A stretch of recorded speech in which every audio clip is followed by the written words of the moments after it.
Hi, I'm Brian Poole, and this is the middle school laptop brief for 7th and 8th grade students. You're going to be getting a Dell laptop, a Dell charger, and a bag this year. If you had this bag last year, you'll get the same one you used last year this year. If you haven't had this bag previously, you'll be getting a brand new one that's never been used. The straps are inside the bag if you haven't used it before and you want to use the straps.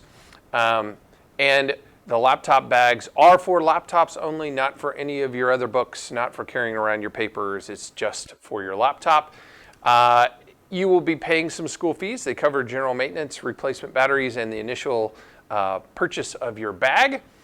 If you have any major damages, these are the costs that are incurred, and I'm going to go over these again in a second. But all these are for actual breakages, not for my laptop doesn't work.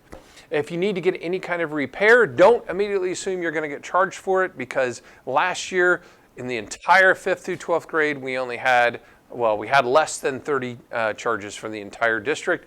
Many times you're not charged for things unless it's something that we have to buy a part for. We do ask before you bring a laptop down, you always do a clean restart and make sure it's still doing that. That's not the same thing as turning it off and turning it back on. We mean actually hitting that restart button that you see up here and doing a restart and see if it fixes it. That's because Windows has something called memory leakage. You can Google it if you want to look it up, that causes software and hardware problems that a restart always fixes. If you have the problem after a restart, we ask that you fill out this form, which your teacher should have, and then you'll take your laptop down to the library. You'll get a spare, and generally you'll get your laptop back the next brown day because we fix them 4th block every orange day, just so you have some idea of how long it takes to get it back. And then you go back to the library and you'll swap out that repair laptop with the one that is yours. This is what the form looks like. The intent is that you fill it out as legibly as possible. We need to be able to read it, and my students and myself, in order to actually fix it. There's a bunch of check boxes over there that help out, and then you can fill in this area with any other information you feel like we need to know so that we can get it fixed and back to you. All those things filled out on there we'd really like, so that we know where it goes back to if we need to get in contact with you to ask you any questions about that. The fees, again, are for parts. If you lose your whole laptop, it's $300. If you shatter your screen, it's $65. That's not the same as my screen goes white or my screen is black. Shattered is I actually broke the screen. If it just goes out and it's black, there's no fees for that. If it goes all white, there's no fees for that. It's only if you actually broke the screen.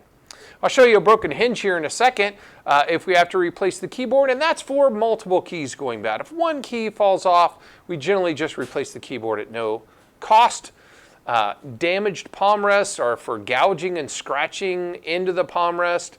Every year we replace them so that they look brand new for you, so that the next person gets one looking really nice. So if you maliciously damage the palm rest, you will be charged for that. We had less than 15 of those over the summer from last year, and generally that cost is 7th graders. 8th graders, if they damage their palm rest, they live with it because that laptop stays with them throughout the high school.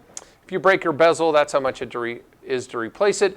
Obvious user damages for parts are not the same as, it just stopped working. Those are no cost whatsoever. Students are expected to bring their laptop to school every day, fully charged. If you need to charge them throughout the day, teachers have charging carts, and they have laptop carts that you can plug it in as well to get a charge. If you're not using it and you know your laptop's not fully charged, just ask your teacher, hey, can I put my laptop in the cart so it charges this class? You need to make sure you bring your headphones every day. You're going to be issued a pair of headphones from your homeroom class. Make sure you put those in your laptop bag, then you'll never forget them, and you always have them for those teachers that do have you do multimedia and you need your headphones.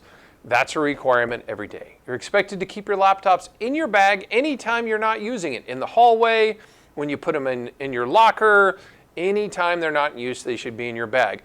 The bags are there to protect them. They will not protect them from a drop down the stairway. That's not how sturdy they are. These are not military grade bags. These are just to help you with gentle bumps and bruises, not from dropping it from a great height. We ask you that you keep your school documents backed up either to your network drive, your S drive, your Google Drive, so that if you have to turn yours in and we have to wipe them, you don't lose everything that's on them. If they're on your network drive before you turn them in, you'll just move them back off when you get it back, or same thing with your Google Drive. If you turn in a laptop to be fixed, it's very likely it will be completely wiped with a new version of everything on the hard drive, which means everything that you had saved on it will be gone, which is why you really need to make sure you keep your things backed up to the network. Students will not use stickers and decorate their laptops. The bag is yours. You can decorate that all you want to. You're going to get that back year after year after year. That laptop, in the case of 7th graders, you're never going to get back again. The next 7th grade class will get those. In the case of 8th graders, we again ask you not to put stickers on them, but you will be getting that same laptop back the rest of your high school career as well. Don't carry your laptops around open. If you have to move them, please close them before you go somewhere else and then reopen them at your new location. Don't have your laptops out in the halls or in the cafeterias. Laptops are for educational purposes here at school. Don't waste your battery on watching YouTube videos. They're supposed to be used just for that. And I've already mentioned don't carve or scratch into your palm rests. This is what a broken hinge looks like. It's because a student carried it around by their screen, not by the base, and they carry it around open and it can break the hinges off. These are not light laptops and the hinges can break if you miscarry them. So they shouldn't be carried around open, shouldn't be carried around by their screen. You move them and then open them up and turn them on. If your screen gets fingerprints all over it, just clean it with a moist towel. Paper towel, Windex works great. Treat the laptop like it's yours. It's yours all year long if you're a 7th grader. It's yours for the next 5 years if you're an 8th grader, so take care of it because you're going to be using it again. School usage policy applies whether you're here or at home. Please use your laptop appropriately. If you have any questions, please ask your teacher, or you can email me, or you can have them call me or email me if there's something that's not understood on the whole process. Have a great school year.